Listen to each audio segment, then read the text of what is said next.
All right. So for anyone who's ever, sat down and really tried to think about like what reality is actually made of, like what are the most basic building blocks of existence?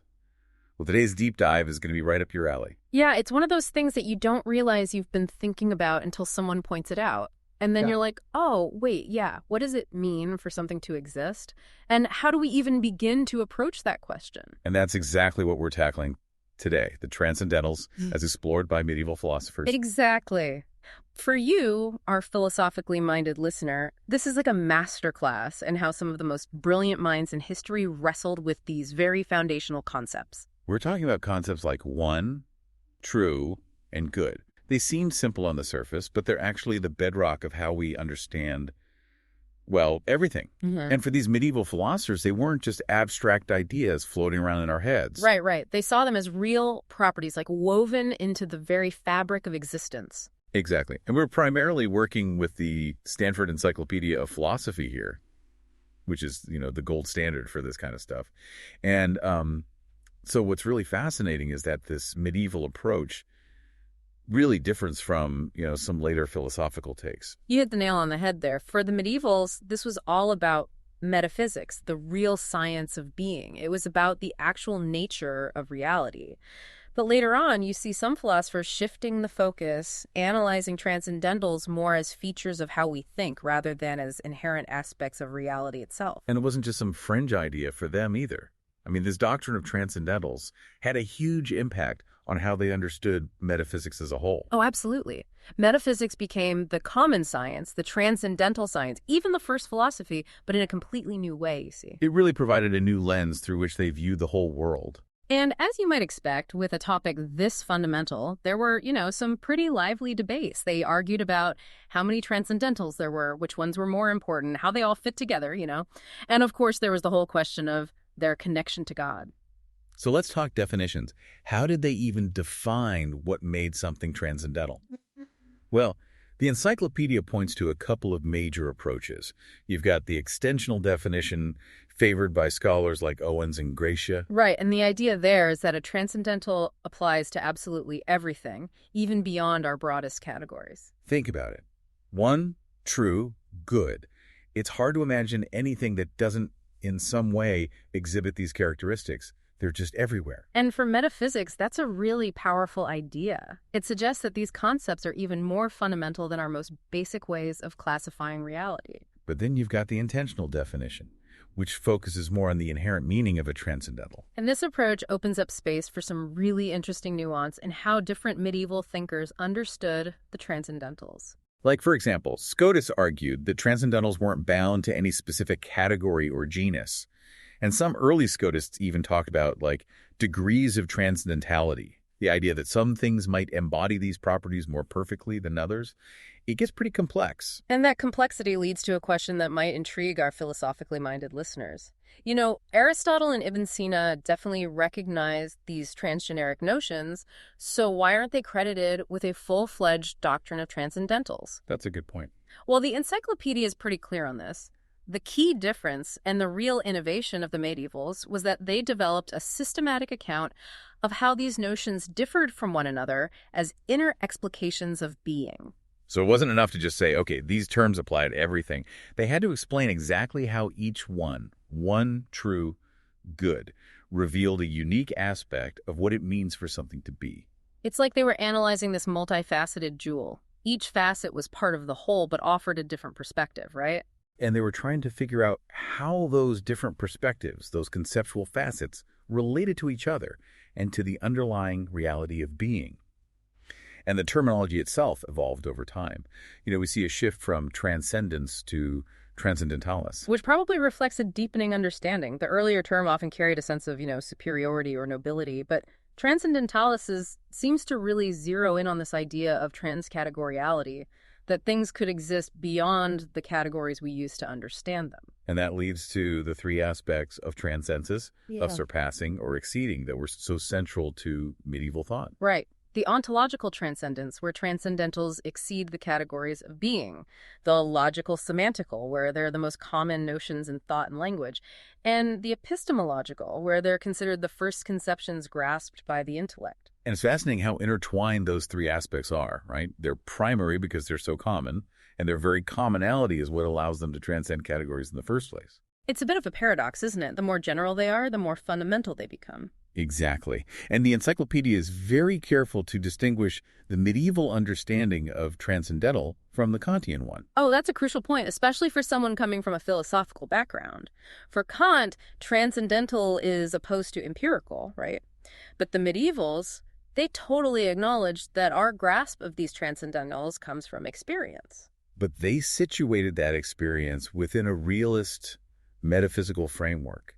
They believed these concepts, even though we access them through our senses, actually pointed towards real features of the world. So it's not just about how we think, it's about how things actually are. And that makes you wonder, where did this whole doctrine even come from? Who started this whole thing? Well, the encyclopedia credits Philip the Chancellor's Summa de Bono, which was written around 1225, as the first real systematic treatment of transcendentals as a doctrine. But of course, he wasn't working in a vacuum. He was building on a lot of earlier thought. Oh, absolutely. I mean, Aristotle, for instance, laid a lot of the groundwork in his metaphysics. Especially with his discussions of being and one. Right. He pointed out that these terms have different meanings, different conceptual content, but they also share some underlying commonality. This idea of coextensionality with intentional difference became super important for later thinkers. And don't forget his definition of one as indivisible. That played a big role in later discussions of unity. And then there's Aristotle's concept of the focal meaning of being. This is the idea that all the different ways we use the term being ultimately relate back to one central meaning. And this became really crucial for the medievals as they tried to figure out how these transgeneric terms, particularly being and good, could be applied analogically to both God and creation. But Aristotle's account of truth presents a bit of a puzzle, doesn't it? It does. On the one hand, he seems to connect truth with being itself. But then he seems to exclude being as true from the scope of metaphysics, implying that it belongs more to the realm of thought. And that tension, that ambiguity, became a point of departure for later philosophers. For sure. And we can't forget about Aristotle's famous critique of Plato's idea of the good, the single universal form of the good. Aristotle argued that good actually has as many senses as being itself. So moving on, we've got Ibn Sina Avicenna. His metaphysics is essential reading here. He identifies being, thing, or res, and one as these primary conceptions that the intellect grasps immediately. And these are so basic, so fundamental, that they can't be defined by appealing to anything more general. They're just self-evident. He even compares them to the first principles of logic, like the principle of non-contradiction. Right. That's a really powerful analogy, suggesting that these transcendental concepts are just as fundamental to our understanding as those logical principles. And for philosophers especially, I think it's really important to highlight Ibn Sina's emphasis on the priority of thing or essence. He saw being or existence as something that's concomitant with essence rather than the other way around. And he was adamant that metaphysics shouldn't start with God as its subject. He believed that the existence of the subject of a science has to be established within that science. And since the whole point of metaphysics was to prove God's existence, you couldn't just assume it from the get-go. That's a really interesting point. So being, for him, was a more suitable starting point because it was this primary self-evident concept. Exactly. And then, of course, we've got to talk about the Christian Platonist tradition. Thinkers like Augustine, Boethius, and Dionysius the Areopagite. They had a huge influence on how the medievals understood transcendentals. Absolutely. They took Plato's forms or ideas and interpreted them as divine names. So unity, truth, goodness, being. All these qualities were seen as existing primarily and perfectly in God and only derivatively in creation. This naturally led them to see a kind of ladder, an ascent to God, through contemplating these qualities in the created world. And Pseudo-Dionysius, with his strong Neoplatonic leanings, argued that the good actually transcended being itself, which provided a framework for trying to reconcile Platonic and Aristotelian thought, harmonizing the transcendent divine with these transcendental properties of being. It's a really fascinating synthesis. And then you have Boethius, who really hammered home this idea of being and one being convertible. Yeah, and his work on the relationship between being and good, especially in De Hebdomadaibus, became a model for later philosophers who were trying to hold on to the goodness of creation without compromising the absolute goodness of God. It's a tricky balancing act. So how did these transcendentals actually work in practice? When medieval philosophers were arguing, how did they use them? Well, the encyclopedia explains that there were three main dimensions to how they predicated transcendentals. There's the logical. Right. And logically speaking, transcendental terms fell outside of Porphyry's five predicables, those classic categories like genus, species, difference, property, and accident. They weren't bound by those standard categorical distinctions, which, for anyone familiar with philosophical logic, is a huge clue that we're dealing with something unique. Ontologically, predicating a transcendental means talking about a property that extends across all the highest categories. Right. It's not just about, this particular thing or that particular kind of thing. It applies across the board to everything that exists. And epistemologically, these concepts are seen as primitive, meaning we can't break them down into more basic parts. They're the first things we know, the most fundamental building blocks of understanding. They're just self-evident.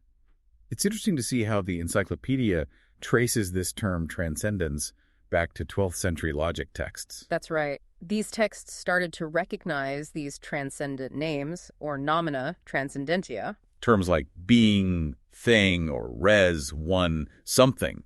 They all shared this incredibly high level of universality, cutting across all the Aristotelian categories. And the Ars Meloduna makes this great distinction. It says that while categories tell us what a thing is, these transgeneric names tell us that it is. So the category tells you this is a dog, but the transcendent name tells you this exists. It's a subtle but really important difference. And there were all these debates about infinite names, nomina infinita. Yeah, and in those debates, there was this implicit recognition that terms encompassing all of reality couldn't be negated in the same way as more limited terms. Like you can't just say not being and expect it to make sense in the same way as saying not dog. And this idea of nomina transcendentia was a direct challenge to Porphyry's classic order of predicables. Right, because Porphyry himself struggled with being, He even wondered if it could really be considered a genus at all, given how universal it was.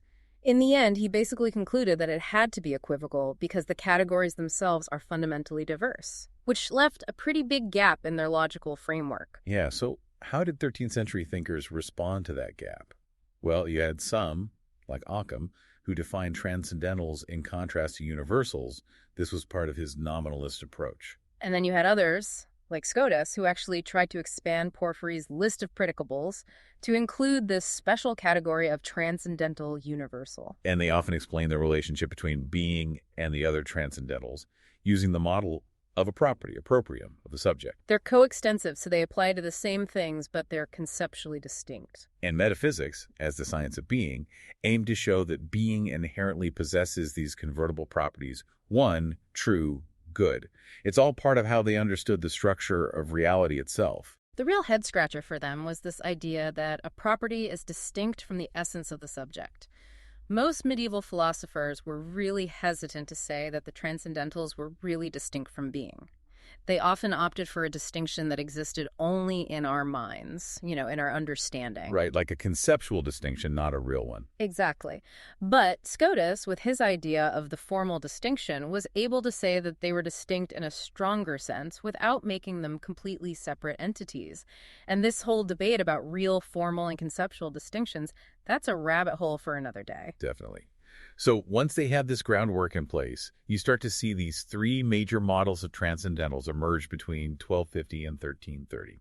We're talking about Aquinas, Henry of Ghent, and Meister Eckhart, and Duns Scotus, and they each offer different ways of understanding how the transcendental relates to the transcendent to God, and each represents a significant, unique direction in medieval philosophy. It's like they're all working with the same basic ingredients, but they're coming up with different recipes. A great way to put it. So first up, we have Aquinas.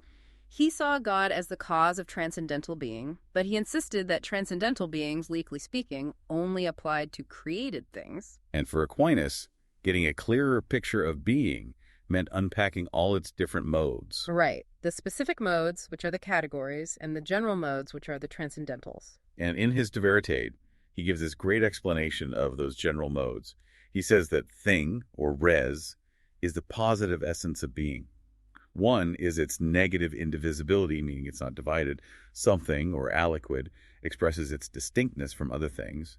And then you have true and good, which are relational. True being conformity of a thing with the intellect, and good, its conformity with the will or the appetitive faculty. So for Aquinas, the subject matter of metaphysics is being in general, or ens commune.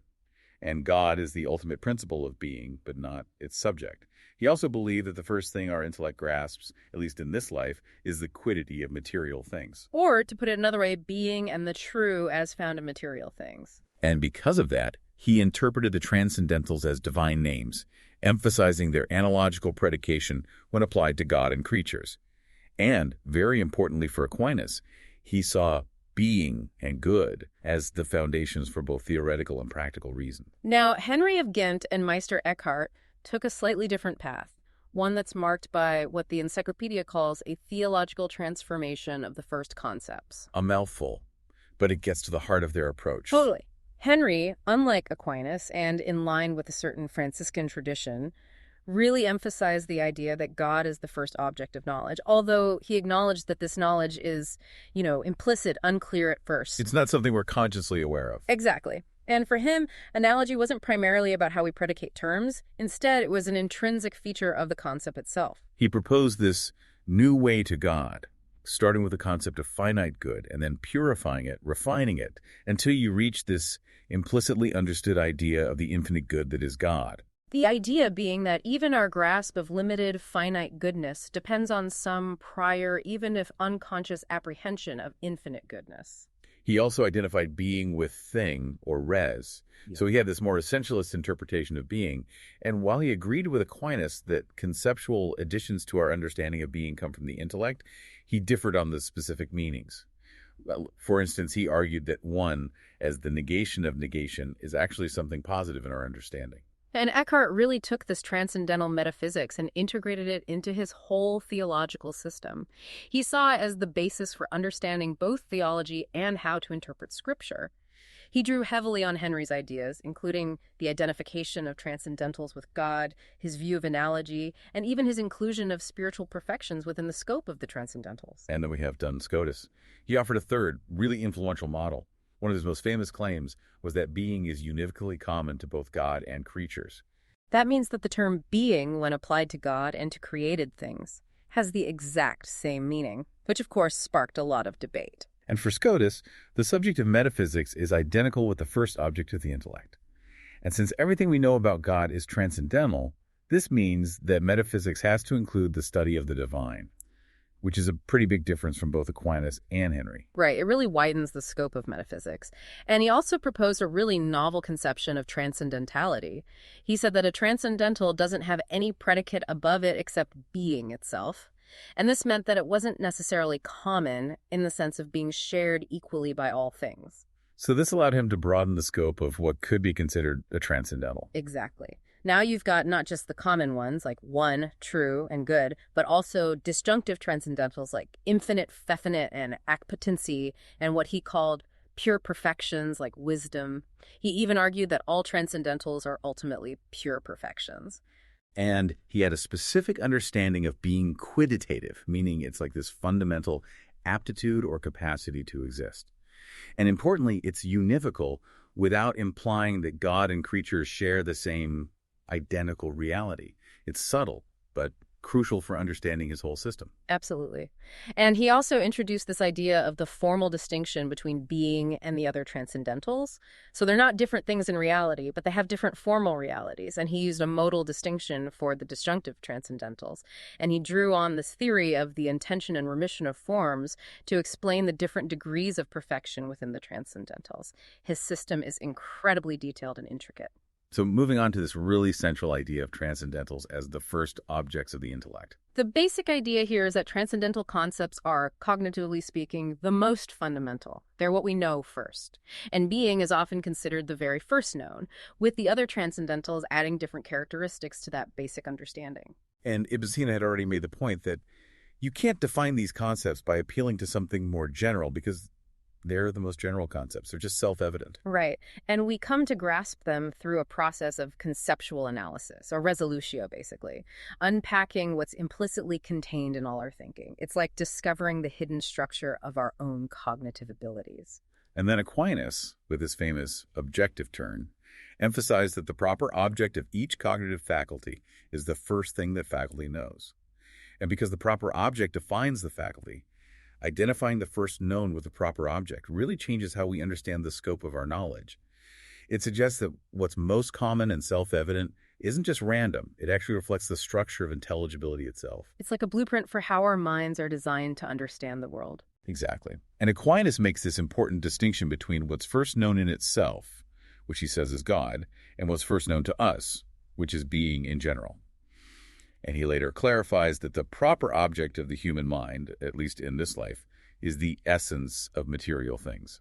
But Henry of Ghent, always the contrarian, goes back to the idea of God as the first known, although in an unconscious or indeterminate way. And then you have Scotus, who, with his three orders of intelligibility, argues that the first adequate object of the intellect is being, understood as indifferent to the finite and the infinite, a being that's univocally common to both God and creatures. So there's a lot of back and forth on what exactly the first object of the intellect is, and not everyone agreed with this whole idea that being was primary. Right. The encyclopedia talks about conceptualists like Peter Oriol and Occam. They argue that because being is so general, it's actually too vague to really activate the intellect. So for them, it had to be something more specific, a more determinate entity, or even just a singular thing that was truly the first known. And then there were the super-transcendentalists, who argued that something even more universal than being, like thing or something, was the most basic object of the intellect.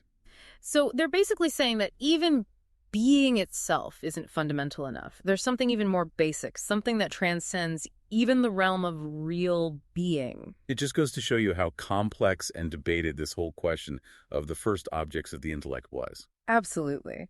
And as we mentioned earlier, this whole discussion had a huge impact on how they understood metaphysics itself. The doctrine of Transcendentals provided them with the tools they needed to really articulate metaphysics as the science of being qua being, using that subject property model. And following Ibn Sina, they mostly moved away from this idea of God as the subject of metaphysics. They grounded it in the concept of being as both a subject matter and the first object of intellectual inquiry. And that led to that transformation we discussed earlier, where metaphysics became the common science dealing with being, which is common to all things the transcendental science, focused on these transcategorial aspects of being and first philosophy. Not because its objects were the noblest, but because it dealt with the very first and most fundamental concepts the mind grasps. So in a way, it became the most basic and self-evident science for them. But as the encyclopedia points out, this whole idea of first conceptions of the intellect actually introduced a certain instability into their system. Right. Because if these concepts are so fundamental that they even shape how we understand reality, what happens if they point beyond what's actually real? You've got this potential gap opening up between thought and being. And we see this tension playing out in the work of those early 14th century Scotists, like Bonitas and Marcia. Bonitas, for example, put the notion of formalities front and center in his metaphysics. And he had this idea of a univocal being that applied to both real and mental things, but also a broader concept of being that encompassed everything positive, including potentiality, which ultimately led to a separation between being as the proper subject of metaphysics and being as the first object of the intellect. And Marcia distinguished between the material priority of thing, or res, as the subject of metaphysics was being studied, and the formal priority of something, or aliquid, as the first object grasped by the intellect. Which further separated general metaphysics, which dealt with the transcendentals, from special metaphysics, which focused on God. It's like they're starting to pull apart different strands of metaphysical inquiry. And Suarez, in his Disputationes Metaphysicae, tries to bring it all back together, defending the unity of metaphysics. But even he had to distinguish between being as the first object of the intellect and being as the proper subject of metaphysics, what he called real being. It's a complex issue, for sure. And the encyclopedia argues that, despite all these internal shifts and disagreements, the overall trend in medieval metaphysics, from Aquinas to Suarez, was this commitment to a realist understanding. Metaphysics as scientia realis, a genuine science of the real. But now let's delve into the specifics of some of these key transcendentals, starting with one. This one's a doozy, especially given its complex relationship to both categorical and mathematical unity and the ongoing attempt to integrate Neoplatonic and Aristotelian perspectives. So as we talked about earlier, Aristotle viewed one as transgeneric convertible with being and essentially defined by its indivisibility. And he also linked this transcendental one to the quantitative one, the basic unit of measurement. Ibn Sina agreed with Aristotle that one and being are coextensive, but he considered both to be accidental in the sense of being extra-essential, and one as being the principle of number. And Ibn Rushd famously criticized this, saying he was mixing up different senses of one. It gets pretty messy. And of course, the Latin medievals weighed in on this. Aquinas, for instance, thought that Ibn Sina had conflated the transcendental one with a mathematical one. He argued that the transcendental one adds only a conceptual element, the negation of division, while the mathematical one adds a real determination, a relation to measure which narrows its extension. And Scotus agreed with Ibn Sina that being and one aren't essentially convertible, which was really important for his view that the Transcendentals are really distinct from being through that formal distinction we talked about. He even went so far as to say that if being and one were essentially the same, the reality of multitude would be undermined. That's fascinating, right? Because it actually echoes Aquinas' insistence on the positive meaning of multitude, even at the transcendental level. Exactly. And while there was a strong emphasis on the ultimate one in Neoplatonism, the medieval doctrines of Transcendentals generally tried to synthesize this henological tradition with the Aristotelian focus on being. We see this in Aquinas, Eckhart, and later on in Renaissance Platonists like Pico della Mirandola. But thinkers like Berthold of Moosburg and Nicholas of Cusa, who were more aligned with the Neoplatonic tradition, continued to critique the standard doctrine, really hammering home the absolute primacy of the one. So the debate continued. And then we have the transcendental true. The goal here was to find this basic feature of reality that underpins truth in the logical sense as a property of propositions. And Anselm's De Veritate offers one of the earliest attempts at such a synthesis. He tries to unite propositional, ontological, and moral truth under the overarching concept of rightness, or rectitudo. It was a hugely influential work. And over time, the dominant definition of truth became this conformity to the thing with the intellect's adequatio rei et intellectus. Which really captures the relational aspect of truth, the idea that it involves both the thing and the intellect, but it also risked making truth depend on actual acts of knowing. And Aquinas' own view of truth actually evolved. In his De Veritate, he offers a threefold model. You have the thing itself as the foundation of truth, the conformity between the thing and the intellect, as formal truth, which he equates with transcendental truth, and then knowledge as the result of grasping this conformity. But in his Summa Theologiae, he shifts to a two-part model. Now, the focus is on the intellect as primarily true, and the thing as secondarily true because of its relation to the intellect. And some scholars have argued that this represents a kind of dissolution of transcendental truth into the truth of cognition. But Scotus, in his commentary on Aristotle's Metaphysics, gives us a clear and robust account of transcendental truth. He says that metaphysics actually studies both the divine intellect and divine truth. And regarding human understanding, he identifies three different ways our minds relate to truth. But for him, the key point about transcendental truth is that a thing is true because it can manifest itself to an intellect that's capable of knowing it. So at this transcendental level, truth is actually convertible with being. Which brings us back to that objective turn in epistemology, where the focus is on the first, known as the proper object that defines the intellect. And since the intellect is defined by its orientation towards the true and the will towards the good, true takes on this primary role in how we understand reality. And Henry of Ghent, always adding nuance, distinguishes between true as dispositively first known a condition for knowledge and being as objectively first known. Which just highlights the difficulty, maybe even the impossibility, of finding one stable foundation for knowledge and reality in medieval thought. And finally, we arrive at good. And with this transcendental, we bump up against that whole naturalistic fallacy problem. Yeah, the idea that you can't just derive ethical or moral good from this metaphysical good that's simply convertible with being. Right. And it also has to compete with how we understand good in other areas like ethics, where it's about moral action, mathematics, where one might be seen as a fundamental good, and logic, where true is the good of the intellect.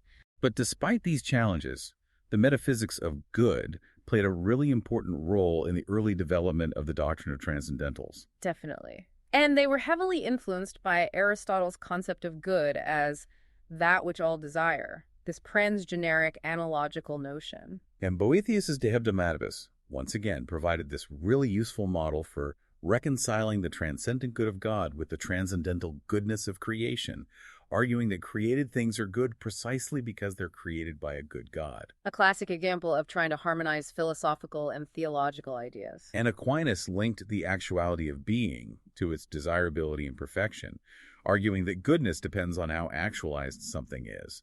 And his doctrine became really important for bridging metaphysical good with moral good, with good as the first object of practical reason, grounding that first precept of natural law.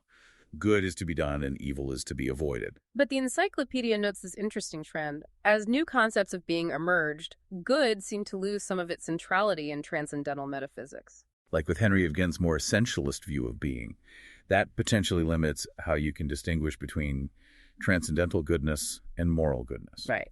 And then you have Scotus, who defined good as an absolute property that's formally distinct from being, emphasizing its inherent desirability.